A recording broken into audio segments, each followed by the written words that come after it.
Hey good peeps, Pig City and around the globe. Welcome to Beer for Breakfast, Oot and a Boot at Interstellar Rodeo. We're with Whitehorse, Melissa and Luke. Welcome. Thank you. Great to see you folks again. And let's dig right into the new album. The Bible of Roots Music has called it an art project. I mean, I was blown away by that. How does it feel when you hear somebody say something so, it's almost hyperbolic, but not?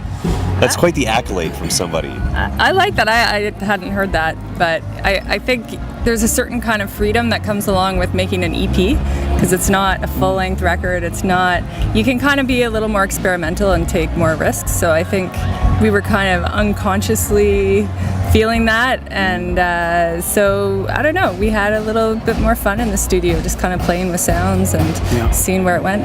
Well, it's the third EP in, well, I would say the last 2 years, but it's probably like 5 now. Northern South Volume 1. Does that mean that we will get a Volume 2 for certain at some point? Certainly not that. Looks We that won't way. hold you to a date or anything, but Yeah, I mean, the idea of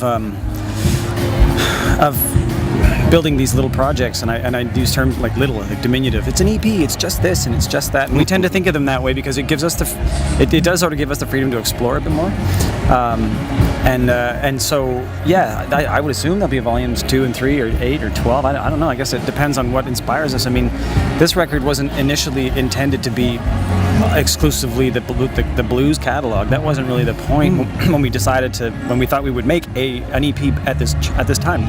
We talked about maybe doing country music or there's a whole host of other things we had considered, and it just worked out the way it did. So I don't know. Yeah, it was, there are definitely blues influences in our music that kind of seep through in little ways. And the way that we play our live show with the looping, it's just the two of us and we have all these instruments. We find that the songs that work the best that way are the ones that are kind of blues oriented. They have the simple chord structure, and we can become really experimental within that. So we felt like bringing that into the studio might be a really fun thing, and this is actually the closest thing to our live show that we've ever recorded, I think. Yeah, and it's sort of ironic that we ended up kind of gravitating towards the blues, and Melissa talked about the blues influence in our music, and when she says the blues influence in our music, what she really means is just the Perpetrators, full stop. That's all. Or Dave McClain, or Brent Barkin, or Howlin' Wolf. Okay, Tom Howlin' Waits. Wolf. Okay, fine. All right. So it's not have you just been reading my notes? It's here. The very last thing says Wang Dang Doodle, and all those guys years ago put on a show and a couple of albums called Wang Dang Doodle at the Burt when it was still the Walker. Yeah. All these great guys that you talk about, Jay Nowicki, but we won't get into Jay because all you did last time we talked was talk about how great Jay Nowicki is. Hey, man, We saw him play last night at the Times Change. fresh in our killer. minds. He sears a scar into my psyche every time I hear him play music. Anyway, I don't know. I mean, it's ironic that we sort of gravitated towards the blues, and like Melissa points out, it's the simple form is conducive to the way we make music, which is building loops. Although ironically, nothing could be further from the roots of blues music than the sort of pedantic root sort of loop-based thing that we do. And that was also something that we enjoyed, because we don't have any designs on being a blues band. Like, that's not who we are. It's not what we want to be.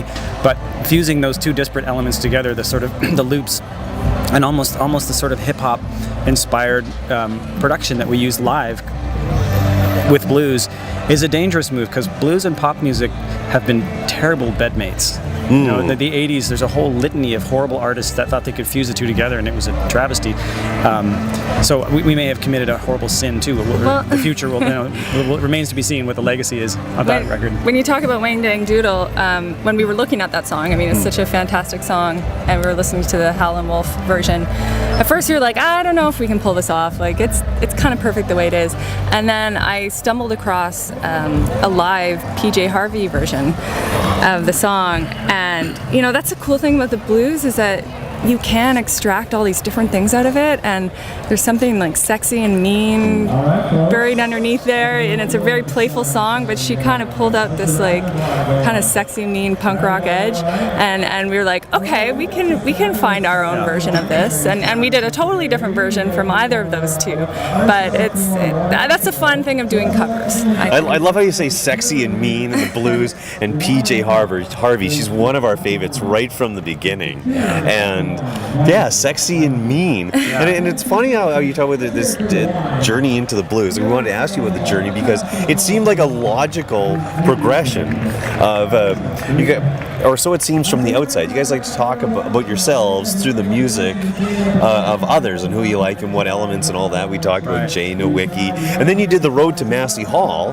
collection of iconic Canadian songs and traditional, and then the French album, Ephemer.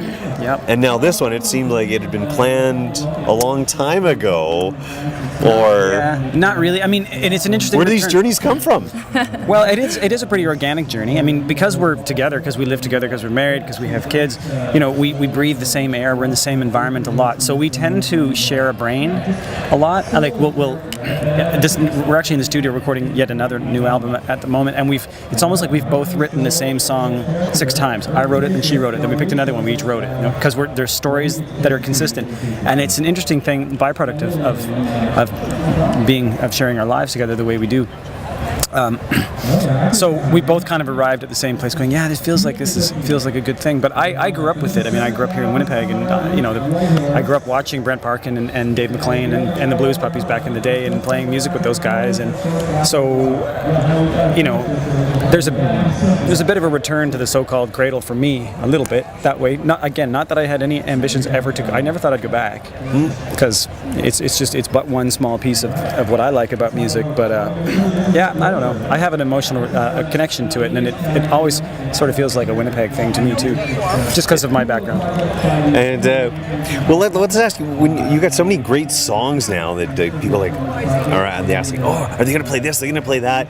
Do you have any songs that still to this day resonate with you particularly? Of your own, you're like, wow, I wrote that, and I can't wait to play it. Kind of like when you're on the ball field and you get that feeling where I hope they hit it to me. I'm gonna catch. I don't care where it's going. I'm gonna catch it. Yeah, I think. Tell us about your favorite child. Yeah, exactly.